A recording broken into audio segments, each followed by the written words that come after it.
What's up, guys? Iceman here. Welcome to the Diablo 4 Research Institution. I am your host, Professor Ice Dak. Appreciate you guys coming by. Like this video if you will. Subscribe to the page and hit the bell so you're notified next time I post a video. And become a channel member or a patron. Links in the description below. And blessings to my channel members and patrons. So welcome back to Diablo 4.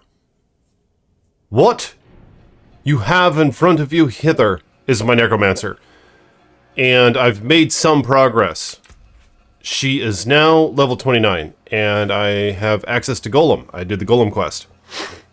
Golem was pretty cool, but it does of course take up another skill slot, which I really didn't want to give up.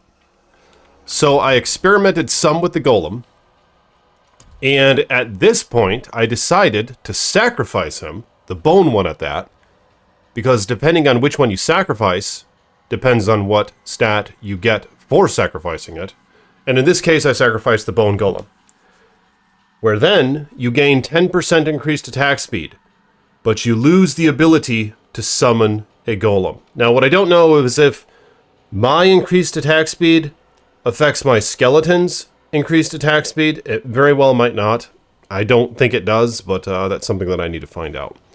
Because another option was I could sacrifice the blood golem, where your maximum life is increased by 10%, but you lose the ability to summon a golem. And I'm not sure what is to be had with the iron golem because I'm not level 32 yet, but I look forward to getting there, and I will showcase him on this video, or on this channel. Now, the reason I wanted to sacrifice the damn golem is because I found this nice little weapon. The blood-soaked serpentine wand. Which has this nice mod. Blood Mist leaves a trail that lasts for 4 seconds and deals 90 shadow damage per second to enemies who stand in it.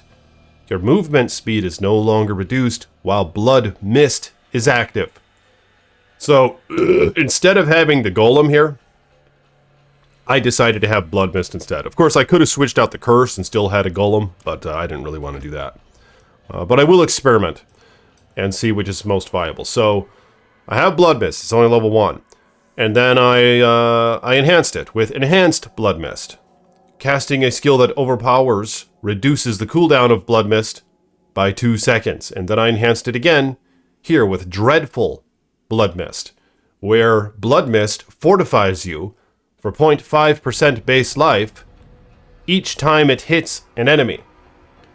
And the other option was the Ghastly Blood Mist, where Blood Mist leaves behind a corpse every 1 second. But let's see how well this fares. I'm going to curse a couple enemies, and, well, for one, let's see what the skeletons can do. Come on. Come on. Are you kidding me? Why aren't they attacking? Did I have to attack first? Oh my god! Jeez! Yeah, look at their damage. It's actually quite good. Holy shit! That's why I like the Necromancer, because you can just chill when you have out your hombres, your homies. I just love having the homies out. I love having some thugs at my side. With my Storm Droid, as mentioned in a previous video, he really sucked big you-know-what. And it was just a game of constantly trying to regenerate your spirit and hold the right click, casting the Lightning Storm skill and just channeling that until you run out. You didn't have a single damn homie to help you out. If you did, it was at quite a cost, because that would mean you had to have a companion out, in which case the companion really sucked in terms of their DPS, so it just wasn't worth it. They couldn't kill shit. There's really no other way to put it. The minions for the droid couldn't kill shit, unless if you utilized their active effect, which of course had a cooldown, and at that point you might as well just have another damage skill, as far as I could see it. I just didn't... I wanted some homies that were actually viable, alright?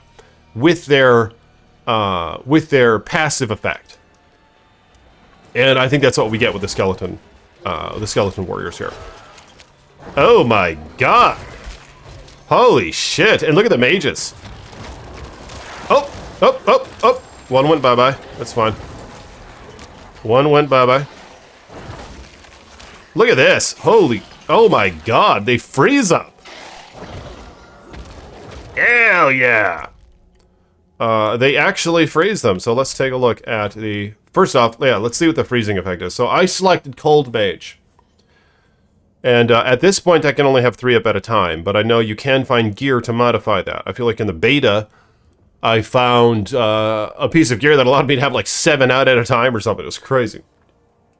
Maybe I'm overestimating that. Maybe I could have 5 out. I can't remember. But I could have more mages out. So I have the Cold Mages selected. Oh, and I opened up Bone Mages as well. I don't even know what they do. I'll explore that in a future video. Cold Mages attacks will chill enemies, eventually freezing them in their tracks. Each time your Cold Mages damage enemies with their primary attack, you gain 2 essence. So a lot of essence regen, apparently. Each time your Cold Mages damage enemies with their primary attack, you gain 2 essence. That's the one that I have selected. The other option was enemies who are frozen by, or damaged while frozen by your Cold Mage's primary attack, are made vulnerable for 4 seconds.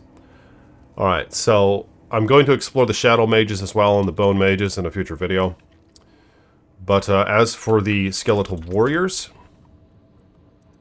let's take a look and see what they offer. I have the Skirmishers right now.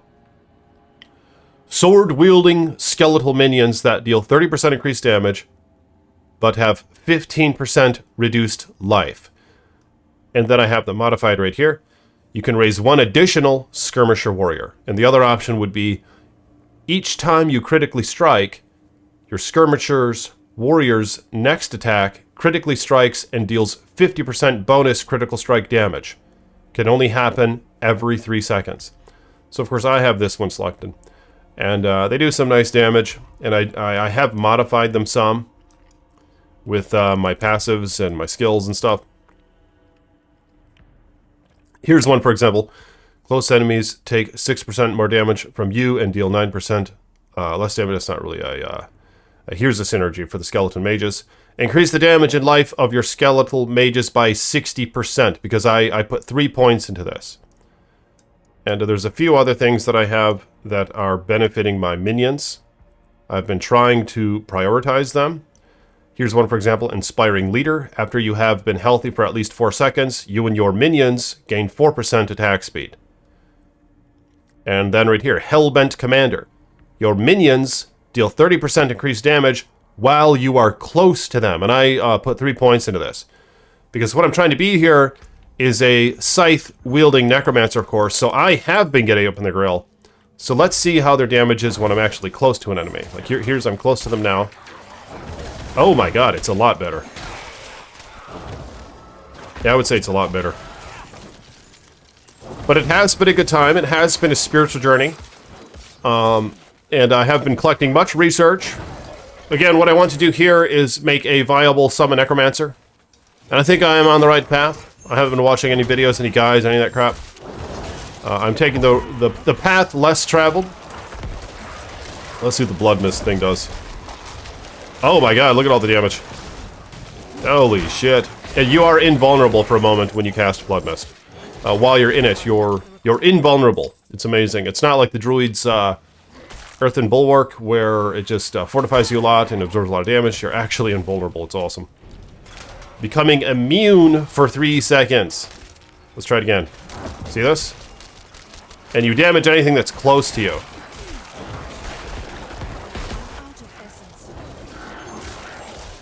Yeah, but this is the Necromancer that I've been envisioning. A scythe-swinging Necromancer. So you get up in Dace Grill, and as you saw from my skills, I am incentivized to get up in their grill.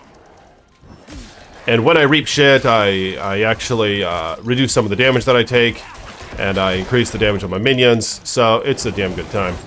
But I do need to get some better gear. This is tier 2 right now. So I'm going to go and probably use some of these obols to hopefully gamble for a decent weapon.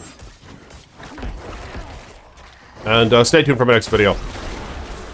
I have a couple more things to showcase with this character. and I will make some progress before then. And let me know where you are in Diablo 4 thus far. What's your favorite character slash build? I think mine so far is the Necromancer, but I've only tried a couple. I've tried the Druid and the Sorcerer, which I do intend to make a Sorcerer in the not too distant future, so I will be making videos on her as well. So I'll talk to you guys later. Peace be with you.